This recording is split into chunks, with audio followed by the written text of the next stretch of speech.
আল্লাহ আমি আপনার দিদার করলাম, আমার উম্মতেদের অবস্থা কি হবে? আল্লাহ বলেন আমি আল্লাহ 50 ওয়াক্তের নামাজ দিলাম। কিতাবের ভিতরে লেখা নামাজ হলো মুমিনের জন্য দিদার। আল্লাহ দেখা যায় ও বাবাজি, আল্লাহর সঙ্গে সাক্ষাৎ হবে। যুবকেরা আমার আপনার নবী আনন্দিত মনে 50 ওয়াক্ত নামাজ নিয়ে আবার যখন 6তম আকাশে এসেছেন, হযরতে মুসা নবীর সঙ্গে দেখা। জোরে বলুন, মসজিদে আকসাতে দেখা। নবী আমার বোরাকে গেলেন, বোরাক থেকে রাফরাফে গেলেন, কিন্তু উজুর পানি আপনার এখনো গড়িয়ে যায়, শিকল এখনো নড়তেছে। জিবরিল আমিন রাসূল পাককে নিয়ে গেলেন। আমার নবী পাক আল্লাহর সঙ্গে দিদার করে 50 ওয়াক্ত নামাজ নিয়ে চলে আসছেন। যে নবী মুসা, যে নবী মসজিদে আকসায়, ওই নবী মুসা আবার 6ম আকাশে কিভাবে গেলেন? নবী গেলেন বোরাকে, মুসা নবী কিসে গেলেন? ও যুবকেরাও, তাহলে বোঝা গেল আসা যাওয়ার প্রশ্ন এখানে একটাই, আমাদের ঈমান, আমাদের আকীদা হলো এটাই, আল্লাহ ক্ষমতা দেয় যাদের বোরাক লাগে না, তারা সেকেন্ডের মধ্যে ধার থেকে ওধার হতে পারে। ঠিক কি না? সব নবীরা ইন্তেকাল করার পরে কিভাবে মসজিদে আকসা এসেছেন? নবীরা কেউ মরে না, সবাই জীবিত। আমাদের ঈমান কি? নবীরা সবাই জীবিত। সেই নবীকে যারা ভালোবেসেছেন তারাও মাজারে জীবিত। তাই তো আমরা মাজার জিয়ারত করতে যাই। আমার কথা কি বোঝা যাচ্ছে? নবীনেরা শুধু জীবিত না, এদেশ থেকে সে দেশ, এখান থেকে ওখানেও আল্লাহ পাকের দেওয়া ক্ষমতায় ভ্রমণ করতে পারে। তার জিন্দা প্রমাণ আমার নবীর মিরাজ শরীফ। জোরে বলেন, কথা বোঝা যাচ্ছে? তাহলে আল্লাহ যাদের ক্ষমতা দেয় তারা ভ্রমণ করায় কোনো অসুবিধা নেই। মহব্বতে দরুদ আল্লাহুম্মা সাল্লি আলা সাইয়্যিদিনা মাওলানা মুহাম্মদ ওয়া আলা আলি সাইয়্যিদিনা। ওগো আল্লাহর ওলি মাজার থেকে দেখতে সবই পার, মুরিদের মুসিবতে ওগো তিনি ছুটে যা। ঠিক কি না? যেখান থেকে আপনি ডাকবেন ওগো আল্লাহর ওলি মাজার থেকে দেখতে সবই পার, ভক্তদের মুসিবতে ওগো তিনি ছুটে যা। আমরা তো এটা বিশ্বাস করি ওলিরা যেতে পারে। ইসমাইল দেহলভী, তার কাছে একজন মুরিদা এসেছে, হুজুর আমার মেয়ে অনেক দিন গুম হয়ে গেছে, পাই না, আমার মেয়ের কোনো ব্যবস্থা করুন। ঠিক আছে। কিছুক্ষণ পর হুজুর বললেন ঠিক আছে। আব্বাজি আমার হঠাৎ করে দেখা যায় ইসমাইল, মানে আপনার কিনা লিখছেন ইসমাইল দেহলভী রশিদ আহমদ গাঙ্গুহি সম্পর্কে, যে রশিদ আহমদ গাঙ্গুহির কাছে আপনার কিনা এসেছেন একজন মুরিদা, হঠাৎ করে ঠিক পরে আসবে ওই মেয়েটা বাড়ি এসেছে।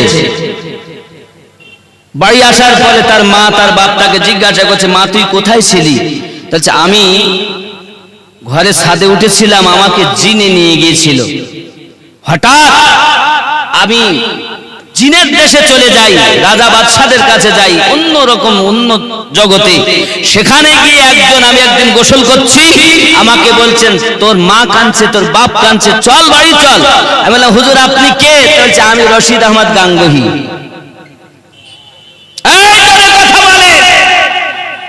তাদের আর যেই নবী ওলি আমরা অন্য আলে পাকের কথা বলি তখন বলে বেঠিক। মানে আমরা বুঝাতে চাচ্ছি, এটা আমি বুঝাতে চাচ্ছি, পীর যদি ওলিদের ক্ষমতা এমন হয় তাহলে নবী পাক ও আলে পাকের ক্ষমতা কম না বেশি? জোরে বলুন। রশিদুল গাঙ্গুহি সম্পর্কে লেখা আছে, এ বাবা এরকম পাওয়ার।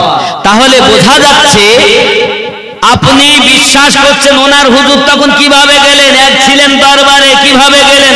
গৌস আজমের দরবারে এসেছেন মুরিদেরা, হুজুর আমার বাড়িতে হুজুর দুপুরবেলা দাওয়াত খেয়েছেন।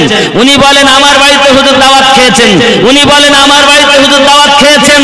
সবাই গন্ডগোল লেগে গেল। হুজুর গাউসে পাক বলেন তোমরা ঝগড়া করো না, তাকাও ওই গাছটার দিকে, যেই গাছের দিকে তাকিয়েছে প্রত্যেক পাতায় গাউসে আজম। জোরে বলুন না। মানে আমি যারা, আমি এই প্রথম থেকে একটাই কথা বলি, সুন্নি যারা ওপর থেকে নিচে পর্যন্ত লেভেল ঠিক আছে, আর লেভেল ঠিক যাদের নাই তারা আমার সুন্নি জামাতের নেই।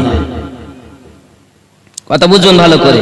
তাহলে আমাদের গৌসে পাক এক সময়ে 70 মুরিদের বাড়ি খাওয়া দাওয়া করতে পারে, ক্ষমতা কে দিয়েছেন?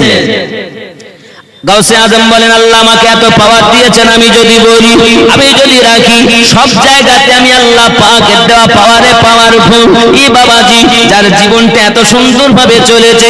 যুবকেরা আমার, গাউসে আজম ছোট্টবেলায় খেলা করতেছেন বাচ্চাগুলোকে নিয়ে। আমাদের মতো কলিডান্ডা খেলা নয়, গাছের গুটি খেলা নয়, মার্বেল খেলা নয়, গাদন খেলা নয়।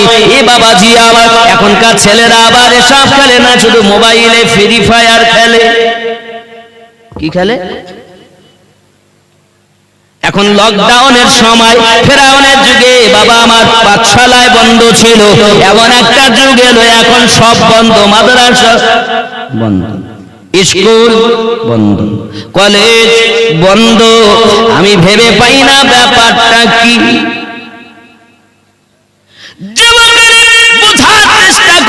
ছেলেরা মেয়েরা বাবা আমার আর স্কুলে যেতে পারে না, কলেজে যেতে পারে না, পাঠশালায় যেতে পারে না। আব্বা আমার বাচ্চাগুলো বেকার হয়ে গেল, বাড়ি কি করবে? মোবাইলে তো অভাব নাই, টিপে টিপে ফ্রি ফায়ার খেলছে। বাবা যে ছেলে ঘুমিয়ে ঘুমিয়ে পড়া বলতো, ওই ছেলে আজ ঘুমিয়ে ঘুমিয়ে মায়ের গাল ফুলিয়ে দিয়েছে ঘুষি মেরে। ঠিক না বাবা? এ বাবা কোন সময় নমরুদের যুগে বন্ধ ছিল পাঠশালা, ফেরাউনের যুগে বন্ধ ছিল পাঠশালা, আর এমন অবস্থা বলছে কি? বলছে লকডাউন, করোনা করোনা। আমার তো বুঝে আসে না রে বাবা, এ সোনা মানিকের মরণ দেয় কে? জোরে বলে। মরণ যদি আল্লাহ দেয়, পৃথিবীর জমিনে আল্লাহ মরণ দেয়, ও যুবকেরা আমার, আপনি আমি বললে চলবে না। আল্লাহ পাক মরণ দিয়েছেন, আল্লাহ পাক নেবেন, জীবন দিয়েছেন আল্লাহ, জীবন নেবেন আল্লাহ। করুণার কোনো ক্ষমতা নাই, আমাদের মৃত্যু দিতে পারে। তবে বাবাজি আমার, দুনিয়া যেটা শরীয়তের নিয়ম, তুমি এটা থেকে বাঁচো, এটাই হলো ব্যাপার। এ যুবকেরা সোনা মানিকেরা, আমরা মুসলমান, আমরা 5 ওয়াক্ত নামাজ পড়ি। বাবাজি হাত ধুই, হাতের গোনা চলে যায়, মুখ ধুই, মুখের গোনা চলে যায়, নাক ধুই, নাকের চলে যায়। বাবাজি আমার মাথা মাসা করি, সমস্ত গোনা গেল, পা দিয়ে গেল, সব হয়ে গেল। তারপরও যে আপনার ত্রুটিগুলো আছে, আপনি যখন নামাজে দাঁড়ালেন, সমস্ত ফেরেশতারা নিয়ে দাঁড়িয়ে যায়। এ বাবাজি রুকুতে চলে যাও, সমস্ত কিছু নিচে পড়ে যায়। আল্লাহর ফেরেশতা আবার মাথায় চাপাতে চায়, সঙ্গে সঙ্গে আমার আল্লাহ পাকের ফেরেশতারা, রহমতি ফেরেশতারা আওয়াজ করে করে বলে, আমার আল্লাহ পাক আওয়াজ করে বলে, খবরদার আমার বান্দা বান্দির মাথায় চাপিও না, সে আমি আল্লাহকে ভয় করে নামাজে দাঁড়িয়েছে।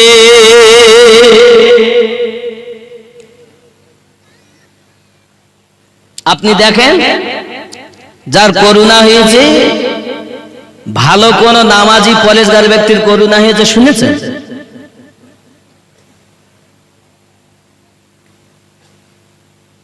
তার মানে মুসলমান যখন ঘাড় মাসা করে, এই ঘা মশা করার জন্য আল্লাহ পাক তাকে সমস্ত মুসিবত থেকে বাঁচায়। জোরে বলুন, উযু ধুয়ে চলে যায়।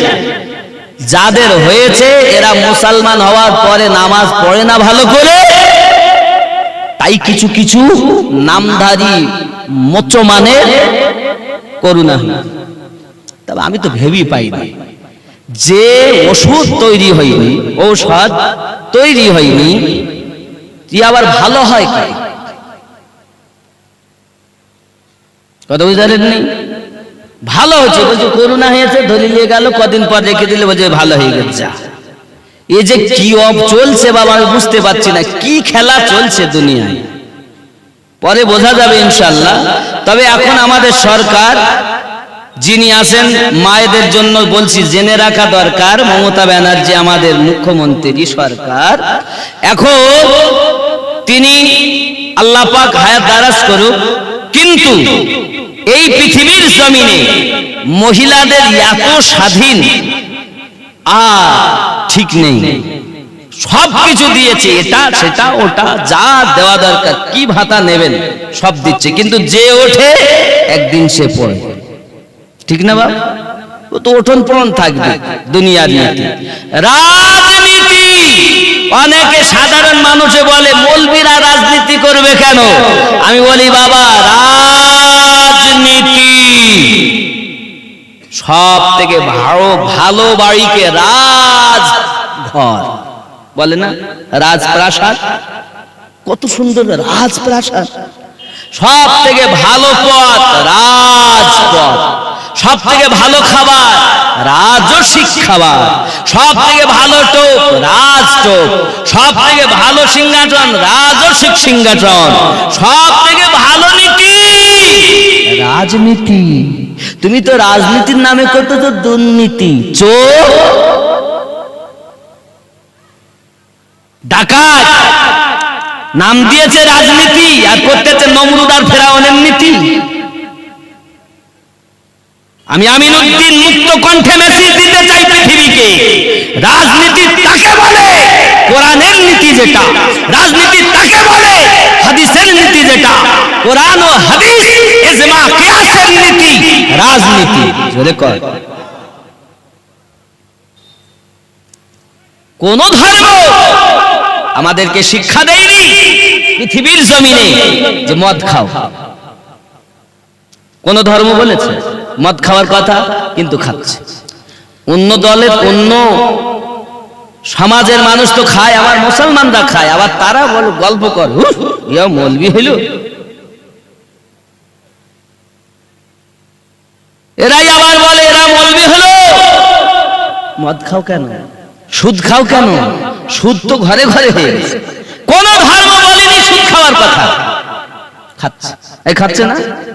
আর সুদের গুনাহ সব থেকে ছোট গুনাহ হলো বাবা 36 বার ব্যভিচার জেনা করলে যে গুনাহ হয়, সুদ খেলে সেই গুনাহ হয়।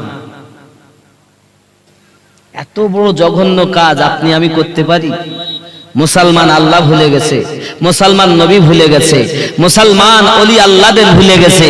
নামাজ পড়তেছে, আমার রাসূলুল্লাহ সাল্লাল্লাহু আলাইহি সাল্লাম বলেছেন আখিরি জামানায় মসজিদ পাকা হবে, আর মসজিদে সব জেরা মসজিদ, হারাম টাকার মসজিদ, সুদের টাকায় মসজিদ। আমি আমিনউদ্দিন 50,000 দিলাম, সুদের ব্যবসা আছে। আর একজন জন কেটে 200 টাকা দিয়েছে, ওরও টাকা। আর এক সালসারা ওয়াজ করতেছি, আপনি ভালো লাগতেও পারে নাও লাগতে পারে। সব মসজিদে এখন নামাজ হয় না, সব মসজিদে দান করলে সব হবে না, আর সব মাদ্রাসা দান করলে সব হবে না। যেমন সব মানুষকে দান করলে সব হয় না, তো সব মসজিদে দান করলে সব হয় না, আপনার পয়সাটাও নষ্ট হয়। হুজুরে কিরকম করে বুঝবো? মসজিদে জেরা এখন বেশি।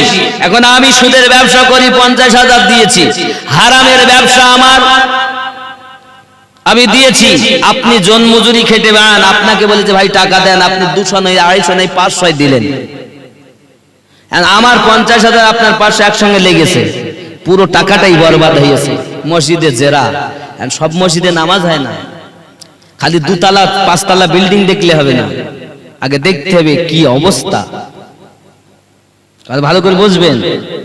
তাহলে হারাম টাকা দান করলে সব হয় না।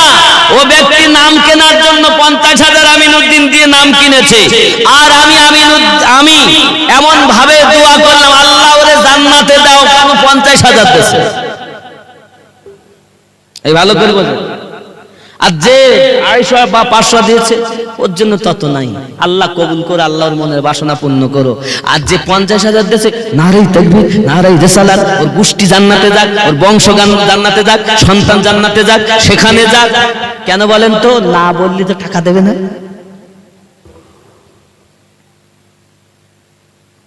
বুঝতে পারেননি খেলাটা কোথায়? এখন আসুন, সব মসজিদে দান করলে সব পাওয়া যায় না কেন?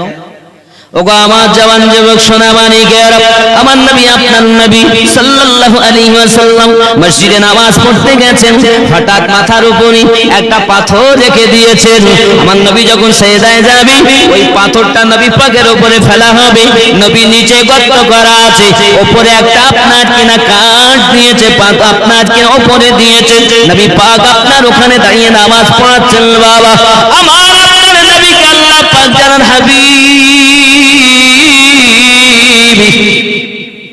এই মসজিদটা মসজিদে জেরা, এই মসজিদটা ভেঙে দেওয়া দরকার। যে মসজিদ আমার নবীর দুশমনী শিক্ষা দেওয়া হয়, যে মসজিদে বসে বসে ইমাম সাহেব ওয়াজ করে, নবী আমাদের মতো মানুষ যে মসজিদে ইমাম সাহেব বলে, হয় ইমাম পাল্টাতে হবে, আর নইলে বাবা ওই মসজিদটাকে সুন্দর করে আপনার ভালো পয়সায় তৈরি করে একজন আশিকে নবী, আশিকে আউলিয়া ইমাম রাখতে হবে।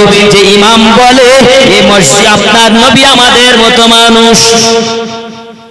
যে মসজিদের মুসল্লিরা পৃথিবীর জমিনে আপনার কিনা বলে নবী পাক আমাদের মতো মানুষ, যুবক নবী পাকের দরুদ পড়তে হবে না, নবী পাকের সালাম পড়তে হবে না। এই যুবকেরা আমার, ওই মসজিদে যদি ওই সব মানুষের নেতৃত্ব থাকে, বোঝা গেল যে মসজিদে আমার নবী পাকের কোনো সম্মান হয় না, যে মসজিদে আলে পাকের কোনো সম্মান হয় না, যে মসজিদে আল্লাহর নবীর ওয়াফাদার উম্মাতগণের ওলি আল্লাহদের সম্মান হয় না, এইরকম মসজিদ আমার নবী নিজে গিরিয়ে দিতে বলেছেন। সাহাবায়ে কেরামদেরকে নবী পাক বললেন, এই মসজিদটা ভেঙে দাও। ওই মসজিদটা ভেঙে দেওয়া হলো। এই মসজিদটার নাম মসজিদে জেরা। এই যুবকেরা আমার, জেরা মসজিদে নামাজ হয় না। ভালো করে বুঝতে হবে, মসজিদ 3 তালা, হারাম টাকা সুদের টাকা মেরে আপনার মসজিদ তৈরি করেছেন। নবী পাক আমার জানিয়েছেন, আখিরি জামানায় মসজিদ হবে সুন্দর, নামাজি হবে ভর্তি, কিন্তু ঈমান থাকবে না। তার মানে আমার নবী পাকের মায়া থাকবে না, আলে পাকের উল্পাত থাকবে না। এই জন্য নবী বলেছেন, নামাজি পাওয়া যাবে, ঈমানদার পাওয়া যাবে না। কথা বুঝতেছেন? ঈমানদার কারা? অনেকে বলে নামাজ পড়লে ঈমান হয়। আমি বলি বাবা, নামাজ হলো ঈমান নয়, নামাজ হলো আমল।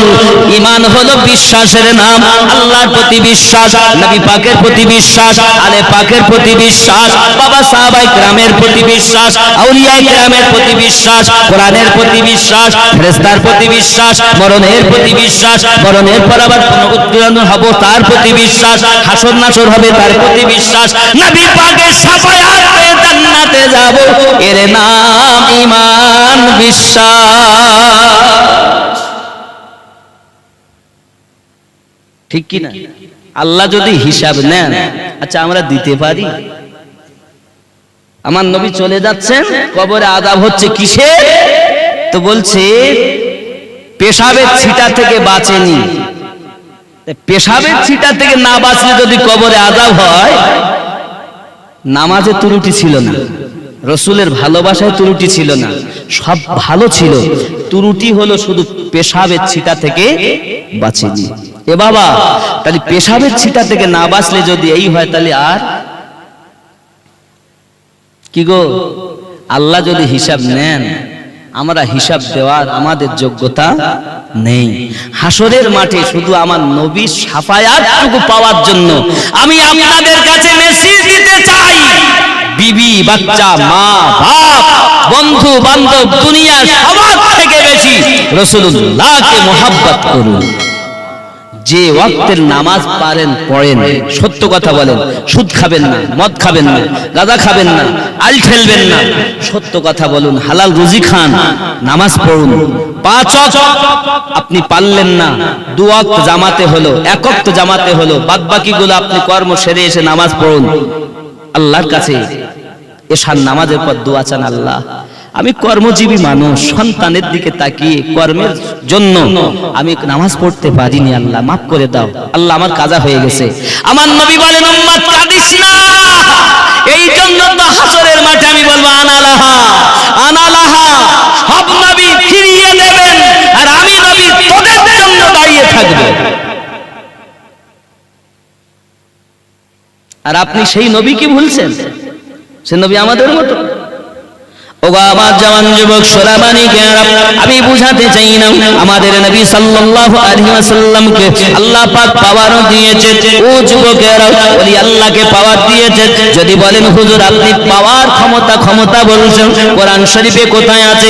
আমার আল্লাহ পাক জানারে, উলাইকাল্লাযী আনআমা আল্লাহু মিনান নাবিয়্যিন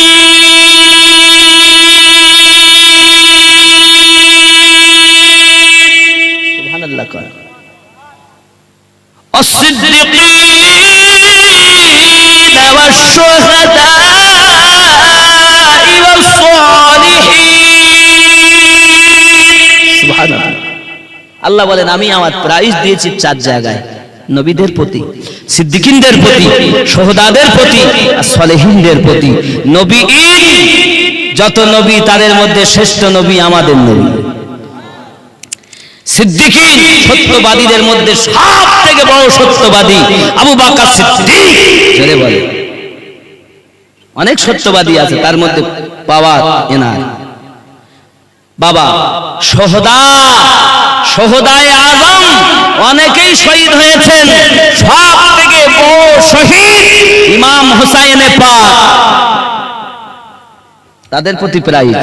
সালেহীন নেককার আল্লাহর ওলি বান্দা, সব ওলিদের সর্দার গৌসে পাক, আল্লাহ তার প্রতি বেশি প্রাইজ দিয়েছেন। কথা কি বোঝা যাচ্ছে? আজ ওয়াজ অন্য রকমের। পুরুষদের যুবকদের বলি, এই গিটের নিচে প্যান্ট পরো না। সহিহ বুখারীতে হাদিস আছে, সহিহ বুখারী শরীফে। বাবাজি আমার, সহিহ বুখারীর মধ্যে হাদিস উল্লেখ করা হয়েছে, এই গিটের নিচে যদি আপনি প্যান্ট পরেন, আপনার জন্য জাহান্নাম। খবরদার, প্যান্ট এমন লোকে ভালো বলবে তাই এমন ভাবে প্যান্ট পরে যাচ্ছে রাস্তায়, অহংকার বশত আমার নবী পাক বলেন ও জাহান্নামী হবে। খবরদার, গিটের উঁচুই পরবেন প্যান্ট। যা বানাবেন লোকে ভালো বললো তা নয়, আমার আল্লাহ যদি ভালো বলে এটাই ভালো। বলছে আমার নিচে থাকলে না থাকলে মেয়েরা ভালোবাসবে না, বলে কি প্যান্ট?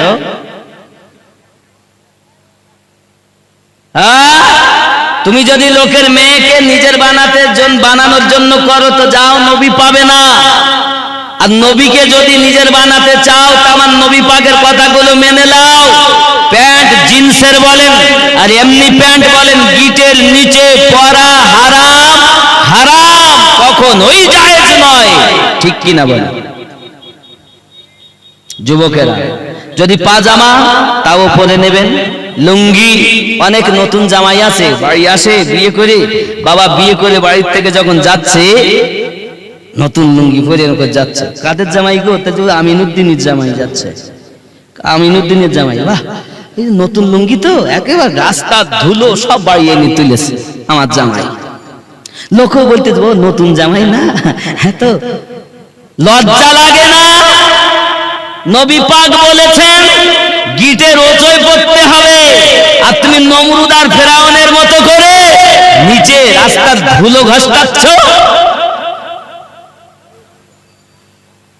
ভালো করে বুঝবেন কথাগুলো। আজ রাগ তো হবেই সবার যে হুজুর এত ভিটামিন ওয়াজ করে, আজ এত কেন তিতো তিতো কথা বলতেছে। সব মসজিদ দান করলে সবের ভাগীদার হওয়া যাবে না। এগুলো খেয়াল করতে হবে। সব মাদ্রাসা ওরকম, যে মাদ্রাসাতে নবী পাককে আমাদের মতো বলা শিক্ষা দেওয়া হয়, যে মাদ্রাসাতে নবীর দরুদ নাই শিক্ষা দেওয়া হয়, ও মাদ্রাসায় দান করলে সব পাওয়া যায় না। হক কথা, খুব তিতো লাগবে। এক কথায় যার জন্য দুনিয়া পেয়েছি, যে নবীর জন্য কোরআন পেয়েছি, সেই কোরআন শিক্ষা দেওয়া হচ্ছে মাদ্রাসাতে, সেই কোরআন শিখিয়ে বলা হচ্ছে নবী আমাদের মতো মানুষ। নাউজুবিল্লাহ বলে ও মাদ্রাসায় আপনি দান করবেন, ওখানে ছাত্র দেবেন কেন? আপনাকে জানতে হবে কোন মাদ্রাসায় বাচ্চা দিব আর কোথায় দিব না। আগে যেখানে সেখানে আপনি বাচ্চা ভর্তি করে দিলেন, মাদ্রাসা বলেই দিয়ে দিলেন। খুব খেয়াল, সব মাদ্রাসায় বাচ্চা ভর্তি করা যাবে না। আগে দেখতে হবে সুন্নি আকীদার মাদ্রাসা, আবার সুন্নি নাম দিয়ে বাবা মৌলবি সব এনেছে, সব অন্য দলের শিক্ষকেরা। আগে দেখেন শিক্ষক যদি ওর বা কিয়াম হয়, মানে কিয়াম যুক্ত, তা বাচ্চাকে শিক্ষা দেবে কিয়ামের কথা।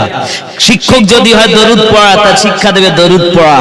শিক্ষক যদি হয় কিয়ামের বিরোধী, শিক্ষক যদি হয় দরুদের বিরোধী, আপনার বাচ্চাকে শিক্ষা দেবে মিলাদ করলেও হয় না করলেও হয়, কিয়াম করলেও হয় না করলেও হয়, দরুদ পড়লেও হয় না পড়লেও হয়। তার মানে ওখানে বাচ্চা দেওয়া যাবে না। যে বলবে ওলিরা মরে গেছে, ক্ষমতা নাই, সেই শিক্ষা যে মাদ্রাসায় দেওয়া হয় এখানে সন্তান দেওয়া যাবে না। ওই মাদ্রাসায় দিতে হবে যে মাদ্রাসার শিক্ষক ওলি আল্লাহ মাখা, যে মাদ্রাসার শিক্ষক আলে পাকের মহব্বতী, যে মাদ্রাসার শিক্ষক নবী পাকের মহব্বতী, যে মাদ্রাসার শিক্ষক রাসূলুল্লাহকে প্রেম করে, এই মাদ্রাসায় সন্তান দিলে শিক্ষা করবে নবীর মহব্বতের। আপনার বাড়ি আসবে, আপনাকেও বলবে বাবা আমার নবীর পাওয়ার আল্লাহ এমন দিয়েছেন যার ইশারায় আকাশের চাঁদ দ্বিখণ্ডিত হয়েছে। এই ঠিক কি না? আমার কথা বুঝতে হবে। আগে আমাদের শিক্ষা নেওয়া দরকার, কোন মাদ্রাসা দেব কোথায় দেব না। শিক্ষা ভালো সবার। বাবা আমার নবী পাক সাল্লাল্লাহু আলাইহি ওয়াসাল্লাম তিরমিজি শরীফে, সুনানে তিরমিজি শরীফ এর মধ্যে আছে, আমার নবী পাক বলছেন দেখে মুসলমান মনে হবে কিন্তু মুসলমান না। দেখে মুসলমান মনে হবে কিন্তু মুসলমান না। সব মাদ্রাসায় দেওয়া যাবে না, সবকে একই রকম ভাবলে হবে না। শুনতে সবারই ভালো লাগে। নমরুদ ফেরাউনেরা ছিল আল্লাহর দুশমন, আল্লাহর দুশমন। ইয়াজিদেরা ছিল, ইয়াজিদের দলের লোক ছিল। সীমার কত সুন্দর কোরআন তেলাওয়াত করত। হে বাবাজি আব্দুল্লাহ ইবনে উবাই কত সুন্দর কোরআন তেলাওয়াত করত, কিন্তু ব্যাপার কি? বলছে দেখো ওর ভিতরে ঈমান নাই। কি নাই? ঈমান নাই। মোহাব্বত একটু জিকির লা ইলাহা ইল্লাল্লাহ, লা ইলাহা ইল্লাল্লাহ, লা ইলাহা ইল্লাল্লাহ মুহাম্মাদুর রাসূলুল্লাহ সাল্লাল্লাহু আলাইহি ওয়াসাল্লাম। যদি কোন সুবহানাল্লাহ। ইয়া আমার সোনা মানিকেরাও, আমি এতক্ষণ ধরে বোঝাতে চাইলাম সুন্নি হবে তারাও, আলে পাকের মহব্বতী হবে তারাও। বাবা তারাই হলো সুন্নি, ইন্তেকাল করেছে, তাও তারা সুন্নি ইন্তেকাল করেছে। আব্বা আমার ওলি আল্লাহদের দরবারে যান, ভালোবাসুন, মহব্বত করুন। আব্বা আমার পাঞ্জিগানা নামাজি হন, আল্লাহর ইবাদত বান্দেগী করুন, কারণ আল্লাহ পাক আল্লাহ তাআলা সম্মান সবাইকে দিয়েছেন। বাবা গসে আজব ছোটবেলায় খেলা করছেন, বাচ্চাকে বলছেন মরে যা, সব বাচ্চা মারা যায়। কুম বিসমিল্লাহ, জীবিত হয়ে যায়। জোরে বলুন সুবহানাল্লাহ। কার পাওয়ার? গসে আজমের পাওয়ার। মরে যাও, মারা গেল, জীবিত হও, জীবিত হলো। একজন মা তার বাচ্চা মারা গেল, এখন একটি মাত্র সন্তান বলে কান্নাকাটি করে। সবাই বলে বোন আমার এই বাচ্চার জন্য কেঁদো না। গসে পাক রাহমাতুল্লাহ আলাইহি পৃথিবীর জমিনে বাচ্চা মারে আর জীবিত করে, এই খেলা করে। তুমি যদি বাচ্চা জীবিত দেখতে চাও, মরা বাচ্চার তলেতে তোমার বাচ্চাকে শুইয়ে দাও। সুবহানাল্লাহ বলে। বন্ধুরে বাবা এই কথা যখন বলেছেন, বাবা আমার সোনা মানিকেরা, মা জননীর মনে আশ্বাস হয়েছে, বিশ্বাস হয়েছে, হতে পারে বসে আদম মেরে ফেলে জীবিত করে আমার বাচ্চাও তো জীবিত হয়ে যেতে পারে, আমি মায়ের কলিজা ঠান্ডা হবে, ওই বাচ্চাটাকে সাথে করে নিয়ে আপনার কিনা চলে গিয়েছে। যেই গাছে পাক বললেন মারা যাও, সব বাচ্চা মারা গেল। আব্বা আমার মা চট করে গিয়ে মৃত বাচ্চাদের দলের কাছে আপনার শুইয়ে দিয়েছে। গাছে আদম বলেন কুম্বি বিসমিল্লাহ, বাচ্চাগুলো তোমরা জীবিত হও আল্লাহর হুকুমে। সঙ্গে সঙ্গে বাচ্চা জীবিত হয়ে গেল, জোরে বলুন সুবহানাল্লাহ। কিন্তু যে বাচ্চাটা মরা ছিল ওই বাচ্চাটা জীবিত হলো না। এমনি সমাতে বাবাজি আমার ওই বাচ্চাটা জীবিত হলো না। মা ছুটে গেছে গাছে আদম, আমার বাচ্চাটা, ওই বাচ্চাটা জীবিত হলো না কেন? সব উঠে গেল, ওই বাচ্চাটা মরে রয়েছে কেন? গাছে পাক বলেন মা গো, যাকে আমি মেরেছি তাকে আমি বাঁচিয়েছি, আর যাকে আল্লাহ মেরেছে আল্লাহ তাকে জীবিত করলে হবে, নইলে হবে না। যদি কান বন্ধুরে আমার এই সোনা মানিকেরা, গাউসে পাক রাদিয়াল্লাহু তাআলা আনহুকে যখন এমনি করে কথা বলা হয়েছে, গাউসে পাকের কাছে আপনার কিনা কথাগুলো শুনে ওই মা কান্না শুরু করেছে। হুজুর, আমি বড় আশা নিয়ে আপনার কাছে এসেছি, শুনেছি আপনি মুর্দা জীবিত করেন, শুনেছি পৃথিবীর জমিনে অনেক শান আল্লাহ আপনাকে দান করেছে। আমার এই হতভাগিনীর কোলের কলিজার যন্ত্রণা কি মিটানো যায় না? বাচ্চাটাকে কি আমার আপনার জীবিত করা যায় না? আমি বড় আশা নিয়ে আপনার দরবারে এসেছি হুজুর, একটু কোনো ব্যবস্থা করুন। গাছে পাক বলেন মা দেখি কিছু হয় কিনা। গাছে পাক ওপর দিকে তাকালেন, আর চোখের জ্যোতি সিদরাতুল মুনতাহায় লোহে মাহফুজে চলে গেছে। তোমার আমার চোখ না রে বাবা, যে চোখ আজমির থেকে মদিনা দেখে, যে চোখ পাঞ্জাব থেকে মদিনা দেখে, এই যুবক আমার ওই চোখ আর আমাদের চোখ এক চোখ নয় রে বাবা। আগে তুমি আল্লাহওয়ালা হও, আগে তুমি নবীওয়ালা হও, নামাজি হও, পরেজগার হও, কাম করো, লোভ মোহ মাৎসর্য বিলীন করো, মুর্শিদে ফানা হইয়া যাও, হানাফির রাসূল হইয়া যাও, হানাফিল্লাহ হইয়া যাও, আল্লাহ তোমাকে বাকাবিল্লাহ জীবন দান করবে। আর রাসূল কোন সুবহানাল্লাহ। বাবারে আমার খুব ভালো করে বুঝুন, এমনি সময় গাউসে পাকের চোখ মোবারক লোহে মাহফুজে চলে গেছে। এ বাবারা, গাউসে পাক যেই কিনা আপনার উপরের দিকে তাকিয়ে কি যেন একটা হাতে করে এমন করে আপনার মিটিয়ে দিলেন, আবার যেন কি অঙ্গলি দ্বারা লিখে দিয়েছেন। হঠাৎ করে ওই মা কান্না করে আর বলে হুজুর, হঠাৎ কিছুক্ষণ পরে দেখতেছি তার মরা বাচ্চাটা জীবিত হয়ে গেছে। নারে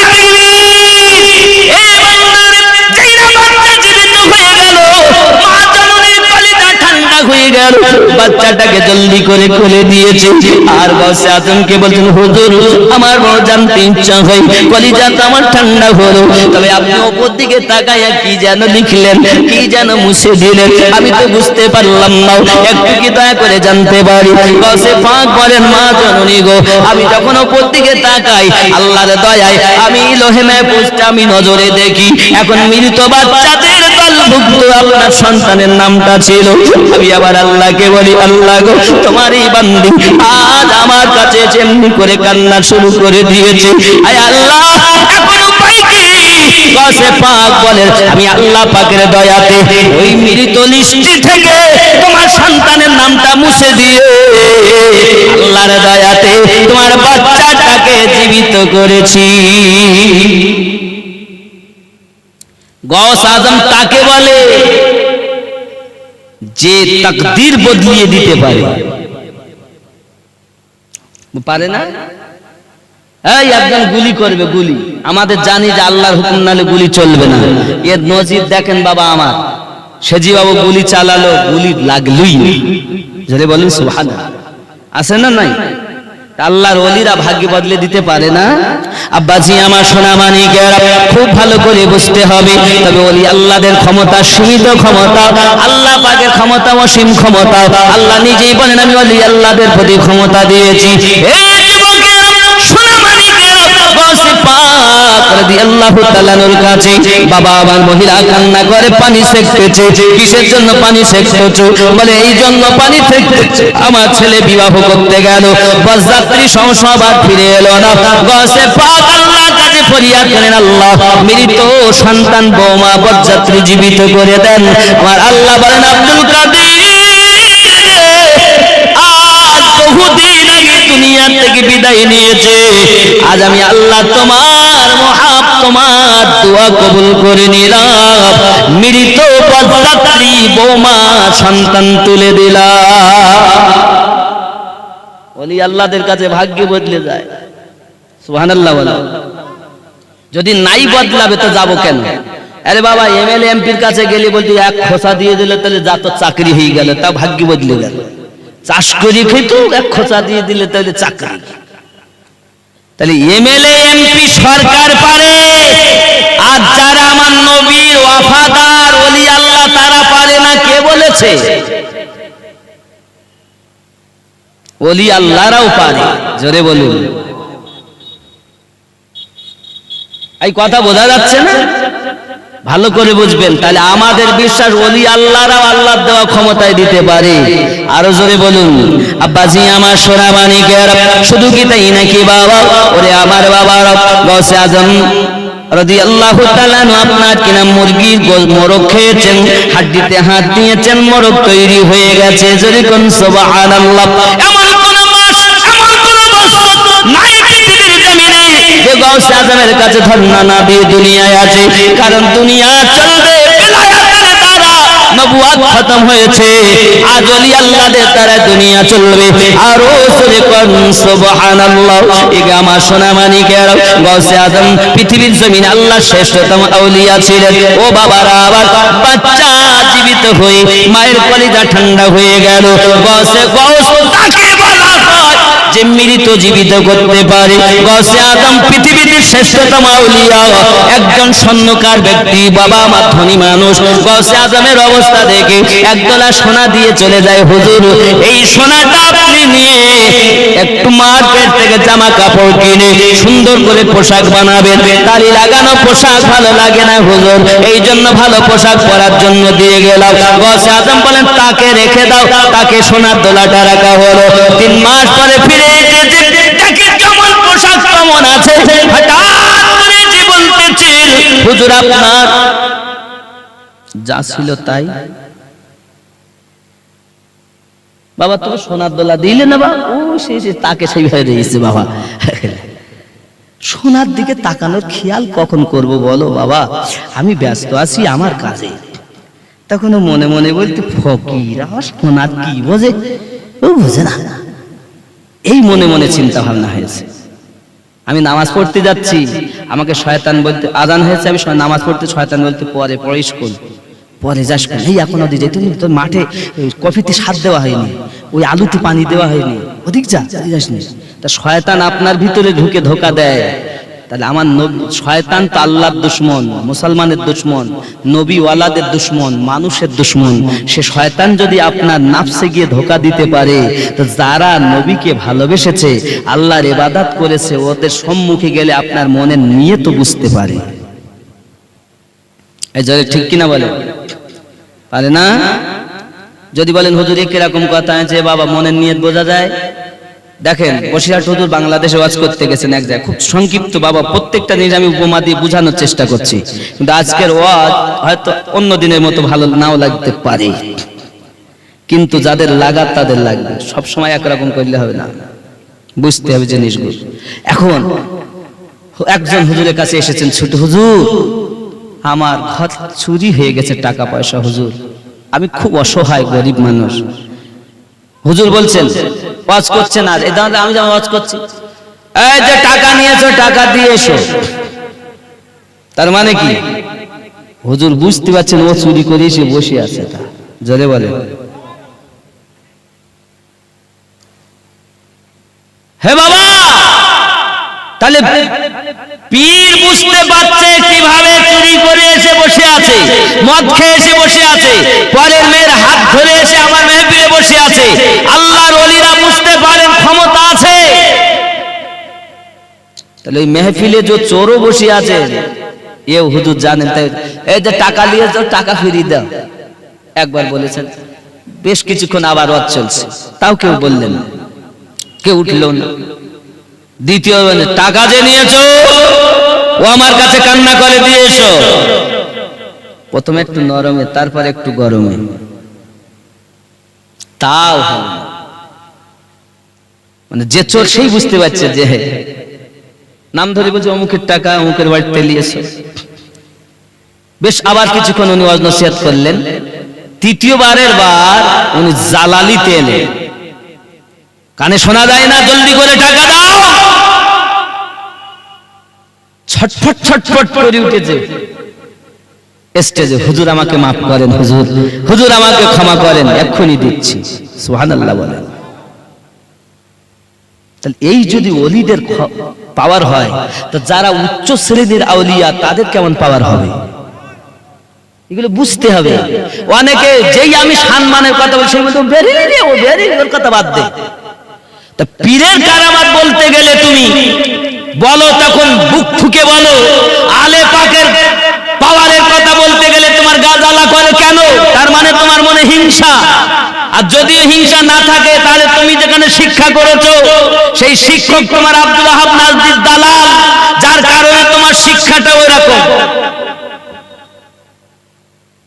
আমি অনুরোধ করি ওই শিক্ষা বাদ দিয়ে মহাব্বতে শিক্ষা করো। যেখানে মহাব্বত শিক্ষা দেওয়া হয় সেখানে শিক্ষা করা ভালো। সন্তান মহাব্বত করা শিখবে, ইলমও হাসিল করবে, রাসূলের মহাব্বত শিখবে, আলে পাকের মহাব্বত শিখবে, ওলি আল্লাহর মহাব্বত শিখবে। জোরে বলুন সুবহানাল্লাহ। কথা বোঝা যাচ্ছে? তাহলে আব্বাসি আমার গৌসে পাক আলিহ রহমান রেদওয়ান জগতের বুকে পাওয়ারফুল আব্বাসি আমার একজন এমনি করে এসেছেন, হুজুর আমাদের ঈসা নবী ছিলেন মুর্দা জীবিত করতেন, আপনি পারেন? তাহলে আমিও কোন কবরটা জীবিত করতে হবে? তাহলে এই কবর। উনি বললেন কুম বিসমিল্লাহ, সঙ্গে সঙ্গে মুর্দা জীবিত হয়ে গেল।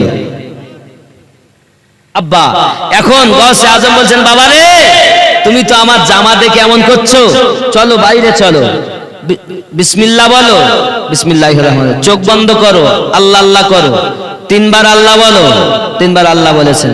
চোখ খোলো, চোখ খুলেছে, খুলে দেখতেছে, দেখতে পাচ্ছ? তাহলে হ্যাঁ হুজুর, পাহাড়টা সোনার পাহাড় হয়ে গেছে। ও বুঝতে পেরেছে সোনার ভাটিতে, সোনার ফ্যাক্টরিতে এসে সোনায় সোনা। গৌসে আজম বলেন, আমি যদি মনে করতাম তো তামাম বাগদাদটা সোনায় ভর্তি করে দিতাম। তোরও সোনা আমার কি হবে রে বাবা, আমি সোনা চাই না, আমি ওই সোনার নবীকে ভালোবাসি। কথা বুঝতেছেন আমার? ও যারা দুনিয়াকে চায়, দুনিয়া তখন পালায়। আপনি দুনিয়া যখন ধরতে যাবেন তা আপনার দেখবেন হইতে গিয়েও হবে না, টাকা থেকেও থাকবে না, চলে যাবে। আর যেই আপনি দুনিয়া ছেড়ে দেবেন, আল্লাহর পথে আসবেন, তখন দুনিয়া আপনাকে জড়িয়ে ধরতে চাবে। টাকা পয়সা অর্থ বিত্ত সব আপনার দিকে ছুটে আসবে। কারণ আপনি যখন নবীর হবেন, দুনিয়া যা সৃষ্টি করেছে সব নবীর ওসিলায় হয়েছে, তখন এরা আপনার কাছে ধরা দেয়। আর একে যখন আপনি ধরতে যান, এরা আপনার থেকে পালায়।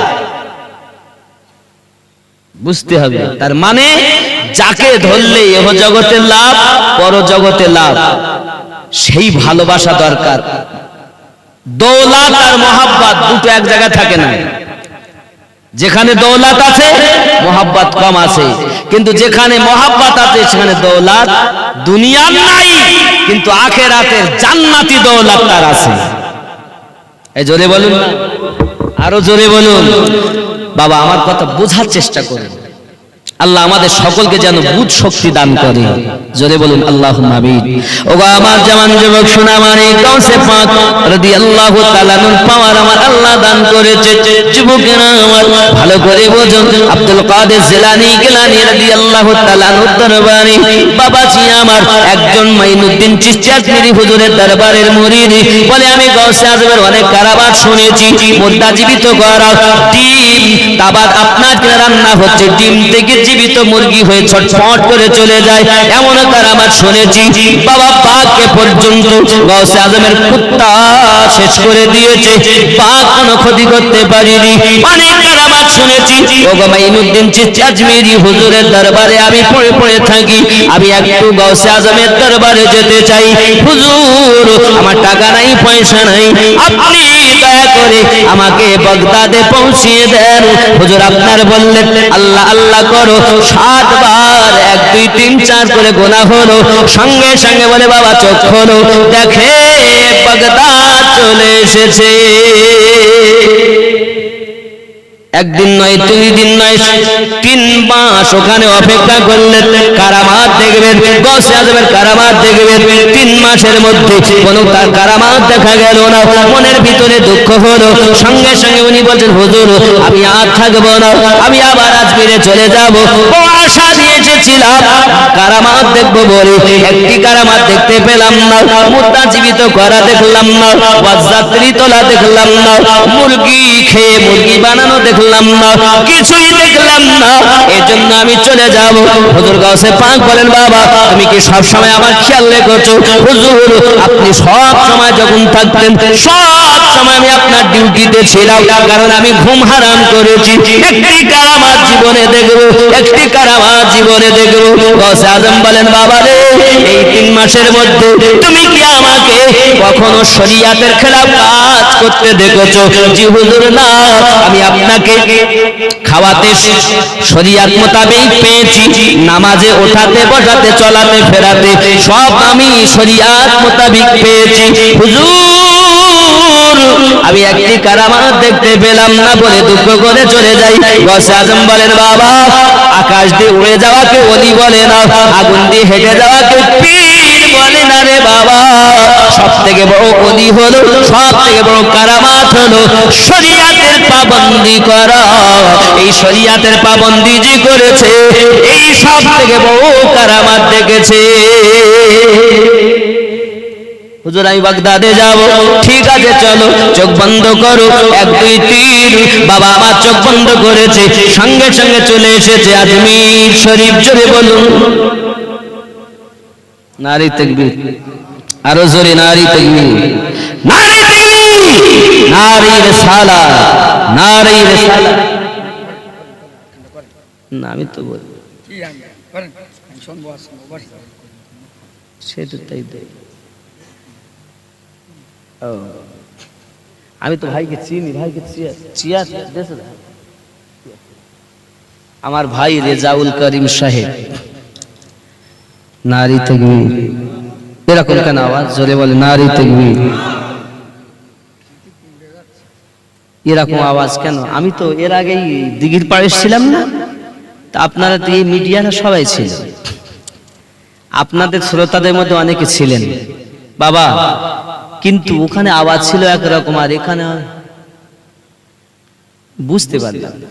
একটা আমি ক্লান্ত, উপরন্তু আপনারা আমাকে উৎসাহিত করছেন না, যার মানে আমি আর জীবনে নরমাল হয়ে যাচ্ছে। খালি শুনলে হয় না, শোনার জন্য খোঁচা দিতে হয় মাঝে মাঝে, কথা বুঝেছেন? মধু আছে, কিন্তু চাকে যদি আপনি খোঁচা না দেন তো মধু পড়ে। খোঁচা দিতে পারেন, মধু পড়েনি, আমার অসুবিধা নেই, মধু ঠিক আছে, আল্লাহ যা দেওয়ার তা দিয়েছে। কিন্তু বাপ আমাদের ভাই এসে ইনিও সুন্দর বক্তব্য রাখেন, শুনলেই বুঝতে পারবেন সামনে পুরো সংসার নয়। আল্লাহ আরো তৌফিক দেখ, যত সুন্নি ওলামা আছে আল্লাহ যেন এদের ইমানে আমলে বরকত দেয়। সবাই বলি আমিন, আরো জোরে বলুন আমিন। काबे के दर के सामने मांगी है दुआ फाकत, काबे के दर के सामने मांगी है दुआ फाकत, हाथ में हशर तक रहे दामने मुस्तफा फाकत। जरे बोलूं মানে কি জানেন? কাবে কে দর কে সামনে, কাবা শরীফের দরজার সম্মুখে मांगी है ये दुआ फकत, এই দোয়াটাই শুধু চেয়েছি। হাতও মে হাসর তক রহে, হাতে আমাদের হাসর পর্যন্ত যেন থাকে। দামানে মুস্তাফা ফাকাত, আমার নবী পাকের দাবান মোবারকটুকু যেন হাসর পর্যন্ত থাকে। জোরে বলেন। এটাই উর্দু হয়েছে। কাবে কে দর কে সামনে মাंगी है दुआ फकत, हद में हशर तक रहे दामने मुस्तफा फकत। अपने करम से ऐ खुदा इश्क़ रसूल कर अता, अपने करम से ऐ खुदा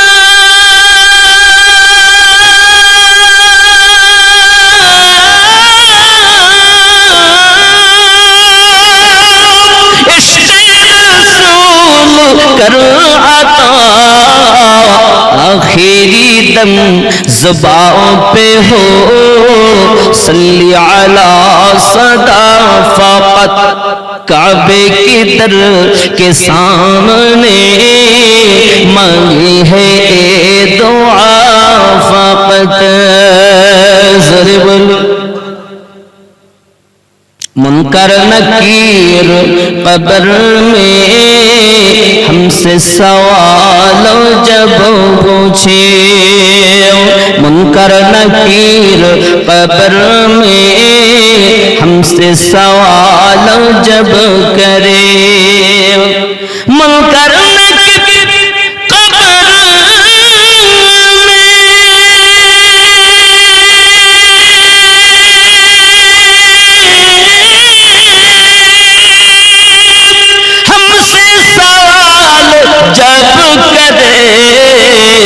ऐसे में बिरद हम रखे आपका नाम का फकत। सुबहानाल्लाह।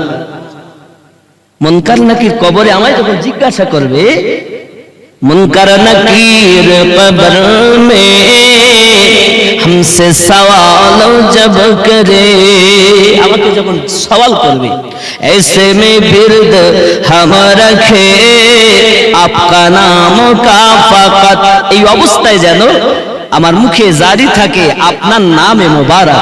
জোরে বলে।